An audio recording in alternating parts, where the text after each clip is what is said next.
Hey everybody, this is the Advanced Algebra Trig Pre-Calc video. This is the second video. This is video 2 from section 4.2 trig functions of any angle. So what we're going to do is focus on right triangle trig here, all right? So this should all be a review. So we're going to find the missing parts.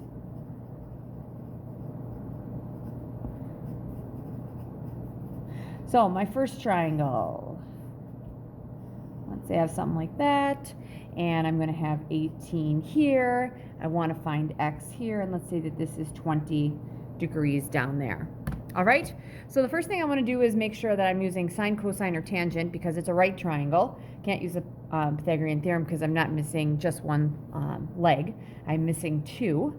All right, so remember that the sine is going to be the opposite over the hypotenuse. The cosine is going to be the adjacent over the hypotenuse, and the tangent is going to be opposite over adjacent. So that gives us so, ka, to, ah. Sine is opposite over hypotenuse. Cosine is adjacent over hypotenuse. Tangent is opposite over adjacent. All right, so to find this one, what do I got here? This is my reference angle. That's my 20 degrees. 18 is your hypotenuse. X is going to be your adjacent side.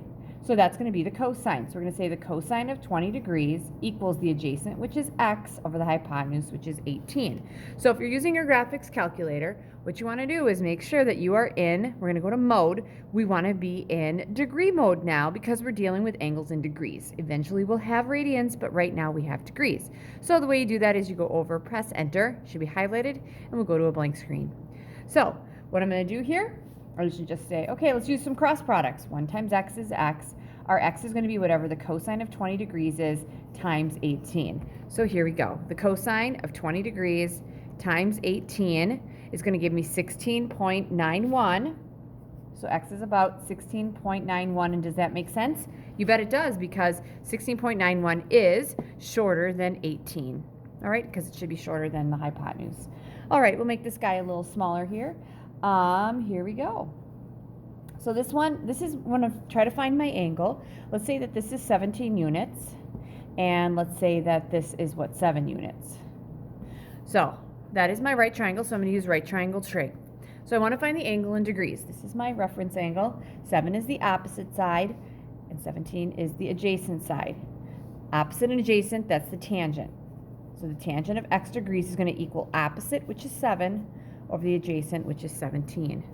Now for this one, I want to find the missing angle, so I'm going to take the inverse tangent.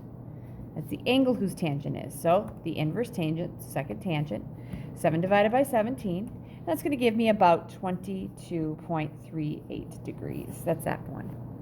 All right. All right, third one of these. All right, so here we go.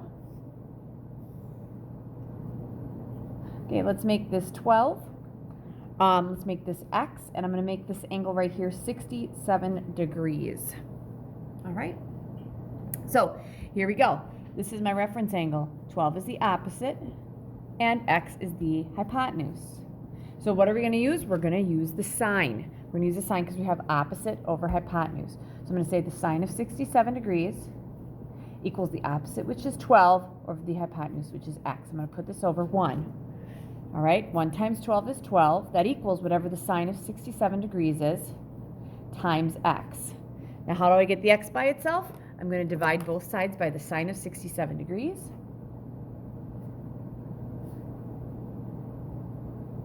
And here we go. 12 divided by the sine of 67 degrees is going to give me 13.04. So x is going to be about 13.04.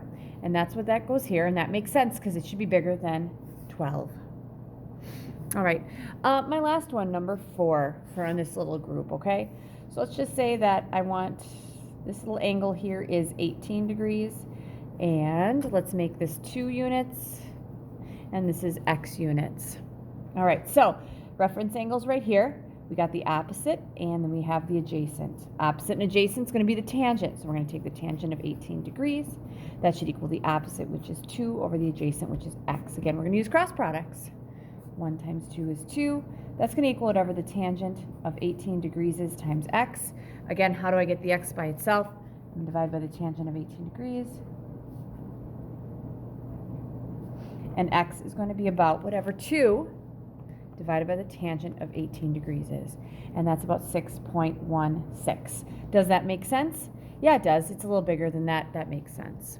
All right. All right. So then the last thing that I want to do is I want to solve a triangle. So this is going to be number 5. We're going to solve the triangle below. And solving means find all the missing parts.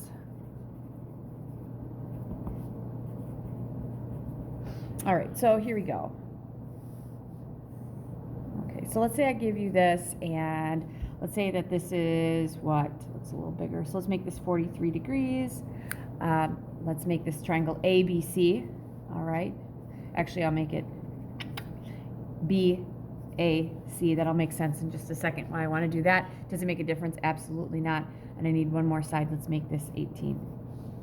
All right, so the way that we're going to find this is a couple things. We have to find the measure of angle A, what that is. Across from A would be side A, and that's lowercase.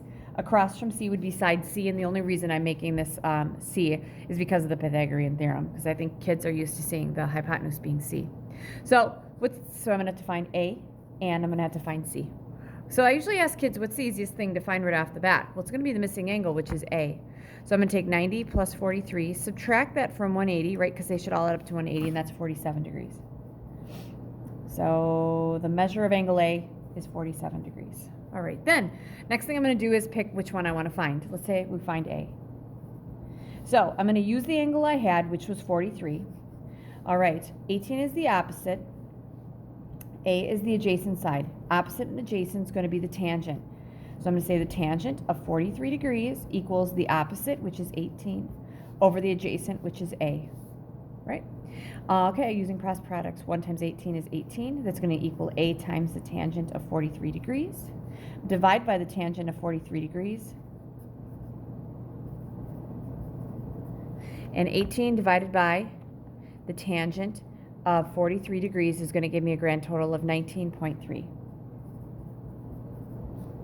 So I'm going to say this is about 19.3. That little squiggly says it's about that.